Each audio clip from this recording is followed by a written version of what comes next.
At one point in your life, you're going to ask yourself the question, what is the meaning of it? What's the point? And you're going to think about that question long and hard until you find an answer that satisfies you. Some people believe they have found the answer to that question, and others may spend their entire lifetime searching for one that gives their life purpose. In fact, they may never find it. So in today's episode, we're going to try and answer the question, what is the meaning of life? I'm Damon Scotting, and this is the Season 2 finale of Astronomical.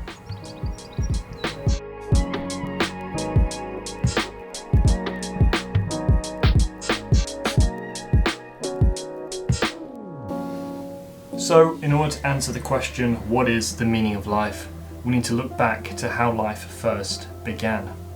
Which means we need to go back 13.78 billion years to the beginning of our universe. The Big Bang.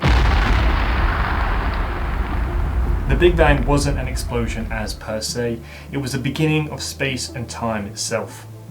Everything you see around you, all matter, originated from the Big Bang.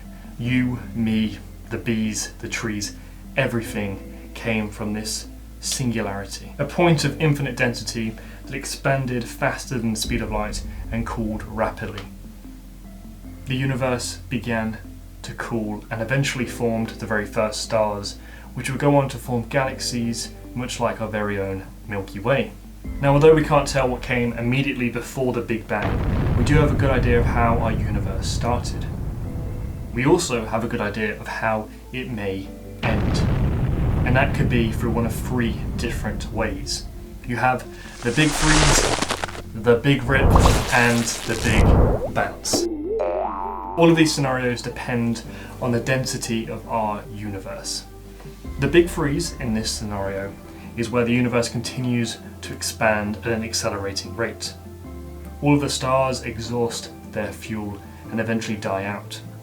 In fact, even black holes slowly evaporate through Hawking radiation.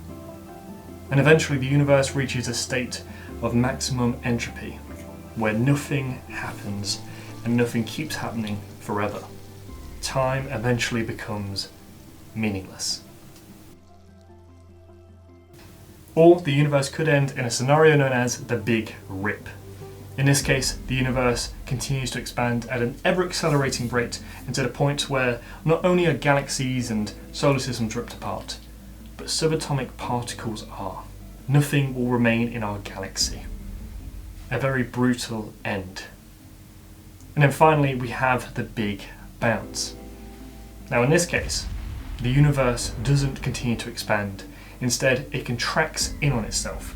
So whereas we began with the Big Bang, and slowly after time, stars began to form and galaxies. When the universe contracts in on itself, all of this will begin to coalesce until eventually we reach a point of infinite density, a singularity, which could lead to the birth of a new universe. And in this cyclic model, universes continue to oscillate between birth and death over and over again, perhaps forever. Now, out of these three scenarios, perhaps the Big Bounce is the most comforting. And I say that because there is a definitive end. With the others, we wouldn't be around to see how the universe did end. But speaking of which, we ourselves will not be around to see how the universe ends. Our lifetimes are very short compared to the scale of the universe. Which means the question, what is the meaning of life, has to be more personal for us. If we want an answer that applies to us independently rather than the species of human, we need to look on a much smaller scale. So now we're going to explore three different schools of thought. These are three of the most popular outlooks and answers to the question, what is the meaning of life? We have the humanists. Religion, existential nihilism. Humanists believe that we have the right and responsibility to shape our own lives. Together we derive a moral code from the lessons of history, our personal experiences, and our own thoughts. Science provides us with the only knowledge there is about our universe, and that knowledge says that this is our only life. There is no afterlife, and there is no reincarnation. this is all there is. They believe that we each make our own independent choices that shape our life. There is no influence from supernatural beings, which means the personal relations we make as humans are important and crucial towards the happiness of humanity. For a humanist, the bottom line is essentially that you are in charge of your own happiness and are free to determine what you think is the meaning of life. Now, there are many different religious viewpoints towards what is the meaning of life, but they all seem to have a very similar basis, and that is that there is a God or gods, a creator, a supernatural being who produced everything we see around us and gave us life. And to them we should be grateful and appreciative of what they have produced. Some religions believe that your actions here on earth are a test for where you will go in your next life, whether it be the afterlife or reincarnation. They believe that our main purpose here on earth is to contribute to the well-being and spirit of others. And by showing a strong devotion to God, we will follow a path that is more enlightened. Your purpose here on earth is to serve humankind, to prepare to meet and become more like God, to choose good over evil, and ultimately have joy. Oh, is it me now? Okay, it's me. Existential nihilism. So this is based on the belief that there is no supernatural being that determines the essence of our life, and life has no meaning. It is up to us to decide for ourselves if there is any purpose to life by setting goals that inspire us. The universe is a huge place, and we are not at the centre of it. The stars in the night sky, they do not twinkle for us. The immense scale of the cosmos is unimaginable. We cannot comprehend it, and it is surely not built for us and us alone. Our lives are completely meaningless, and you will soon be forgotten. Collectively, we are insignificant specks of dust floating around aimlessly in a distant remote corner of our universe as it continues to expand at an ever-accelerating rate, meaning we are all devoid of any meaning. Holy f***. Are you okay? Do you need a hug? Oh my god. Well, it's the truth, innit? Holy sh**. So, to summarise, you decide the meaning of life. God gives your life meaning. There is no meaning to life. Now, each of those groups raise a number of interesting points, which makes it difficult to assign yourself to just one of them. You may not believe in devoting your life to God, but you might agree that there is a God. The universe surely needed a creator. Yes, the universe is huge, and our actions seem inconsequential in the grand scheme of things, but that doesn't mean we can't find a purpose for our lives, even if that purpose is simply to make the lives of others better. In terms of one-lined, definitive solutions to the question, what is the meaning of life? Here are 8 of the most popular answers. The first one is, the meaning of life is to live forever or die trying. The goal of every cell is to become 2 cells. To become the best version of yourself. To seek wisdom, avoid suffering by ignorance, and above all else, find happiness. To leave the world in a better place than you found it. To devote your life to God or the Creator. They have given you life here on earth. To become the best version of yourself. Life has no meaning. Our existence occurred by random chance, and anything that occurs by chance has no purpose or meaning in our universe. And then finally, the last answer is that the answer to the meaning of life is too profound for us to understand. You will never live a full life if you spend it seeking an answer to a question you will never fully understand. In about 60 seconds' time, something very special is going to appear in our night sky. Something that up until 2 years ago, no one had ever seen before. A sight that would have sent our ancestors crazy. It might look like the beginning of the end, but is actually just the beginning of a much brighter future. Here we go.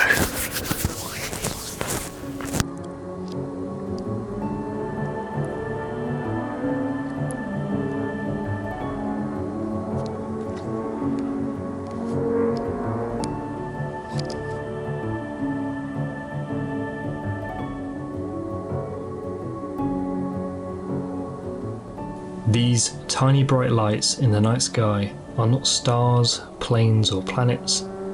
They are satellites. Passing overhead are 60 of the Starlink satellites, which will go on to form a constellation that surrounds our planet. Ultimately, these satellites will work together in order to provide you with internet anywhere on the planet. It doesn't matter whether you're in the middle of a city or if you're in the middle of a desert. You will be connected anywhere on our planet. The launch of these satellites marks the beginning of a new golden age of information. One that knows no limits or boundaries. Knowledge is now accessible to anyone and everyone. We are now more connected than ever, and yet for some of us, we feel at our loneliest.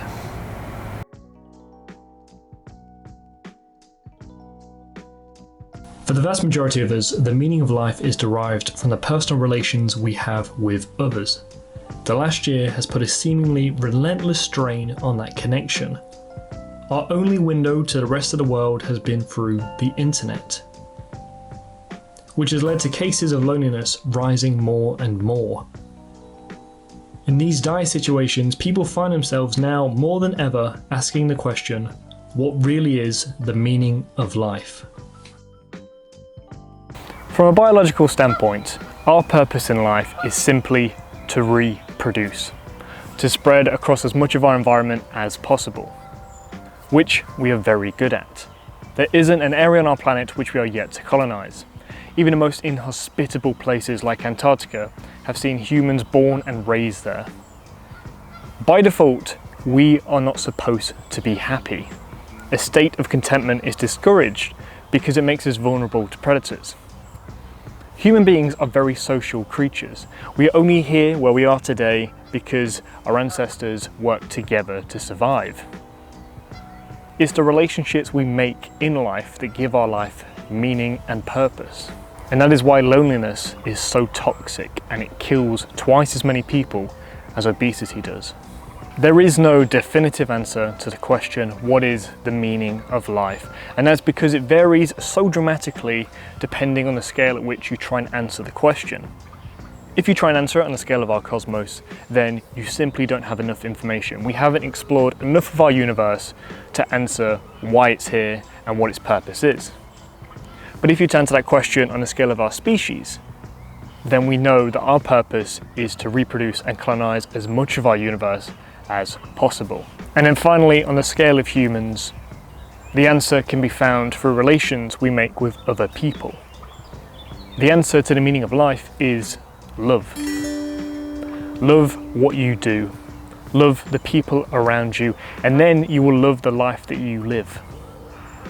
By making others happy, we make ourselves happy, and vice versa.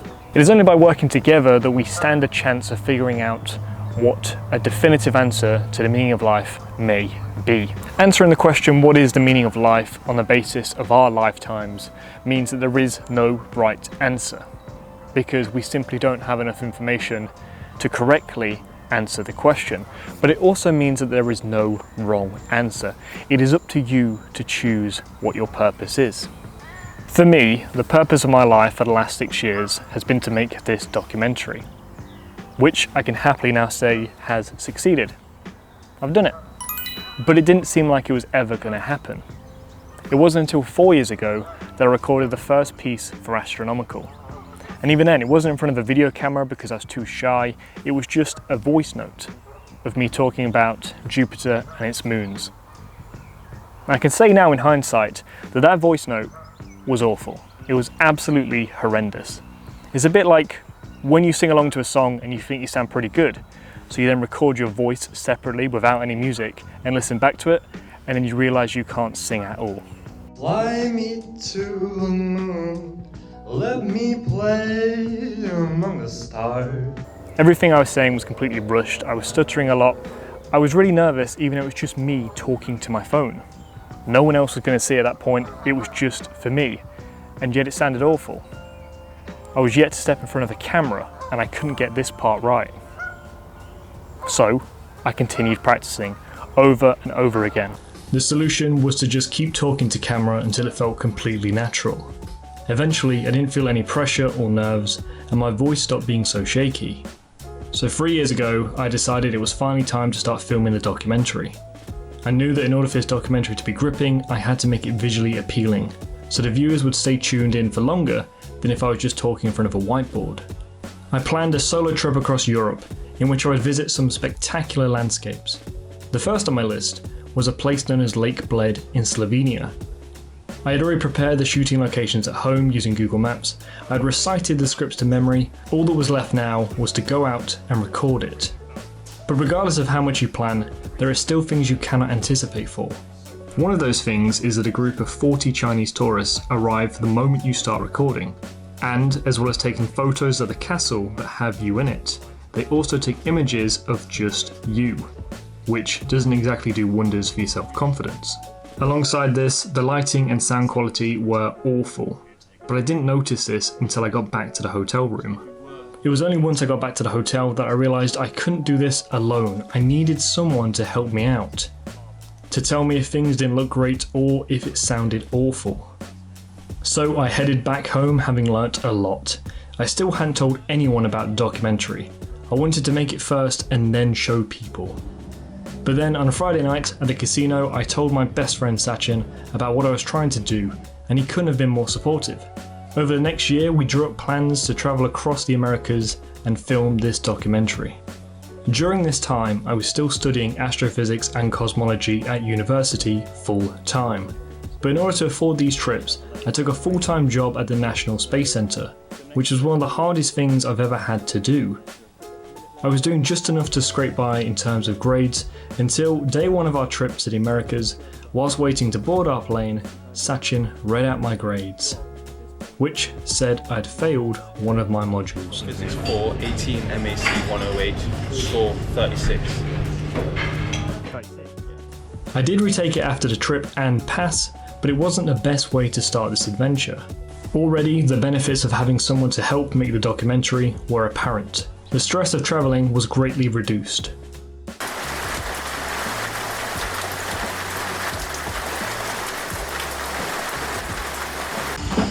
Lentil. You don't know what a lentil is? Come on. You know pie. You know pie. You don't know what a lentil is. No. Lentils like... that's a lentil. They're lentils. We got the footage we needed at the destinations we wanted it to be filmed at, but still something wasn't right. 7 wonders of the world, alongside the likes of the Colosseum, Great Pyramids of Giza, and Chichen Itza. This is Machu Picchu.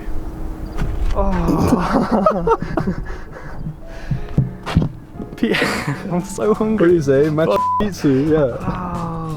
The majority of the footage was rushed. We only ever spent a couple of days in a country, and then only a few hours where we wanted to film.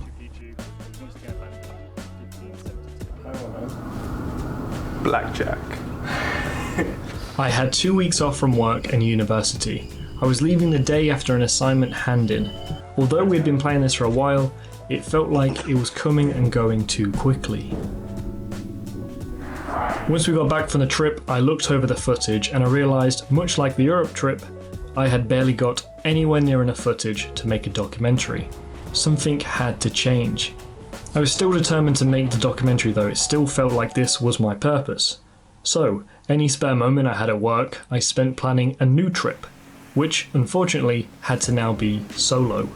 I travelled to the Maldives in order to film the opening sequence of Season 1, hoping that nothing could be better or more engaging as a backdrop than the candy floss skies of the Maldives. I was up all night hoping to capture the starry skies, free from the light pollution of the cities, but the clouds wouldn't allow it.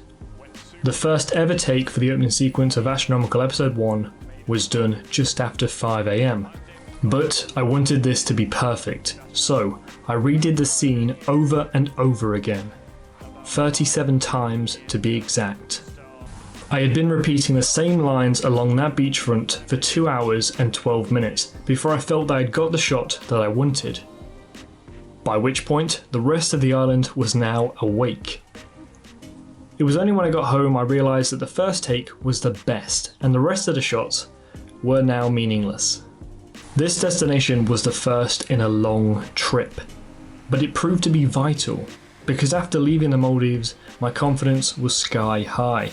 I really felt like the ball was now finally rolling in terms of this documentary being made. Almost half of the footage in season 1 was created from this one trip.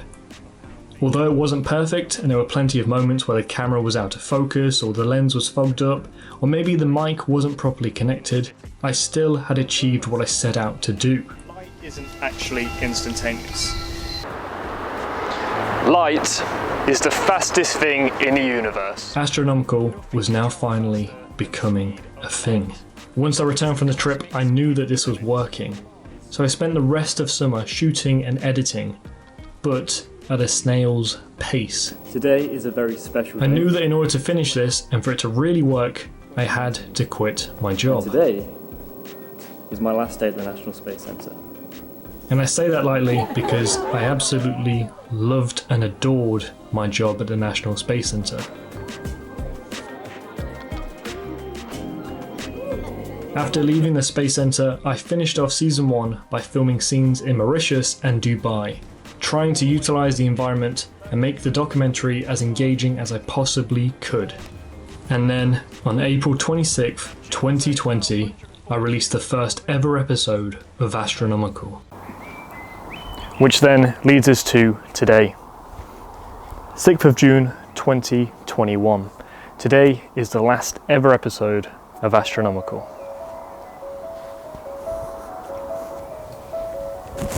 Now, for the last 2 years, Astronomical has been the main focus in my life. It's been my main purpose. But it has now come to an end. That's for a number of different reasons, but the main one being that I can't finance myself whilst making these documentaries, because I'm not exaggerating when I say that I spend almost every waking hour working on this to make it as entertaining as possible. The goal was to make something that I would watch myself, and I think I've done that. But sadly I didn't build enough of an audience to keep it going. I know sometimes you have to let these things sit for a while because eventually they will pick up, but I just don't have the time to keep working on it.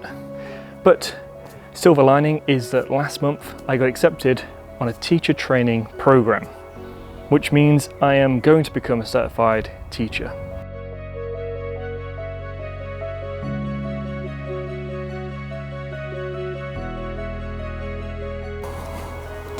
Okay, so for the final moments of Astronomical, I'm going to set the camera up to record the night sky so that you can admire our universe for one last time during this series. And I just want to thank all of the people that helped me along the way, because if it weren't for some of the connections that I made, I probably wouldn't have made it past episode 3. I would have given up a long time ago, because it is a lot of work put into it. But seeing how happy and engaged certain people have been has made it all worthwhile. So, for one final time, I'm Damon Scotting. I'm Damon Scotting. I'm Damon Scotting. I'm Damon Scotting. I'm Damon Scotting. And this, and this, and this, and this, and this, and this was Astronomical.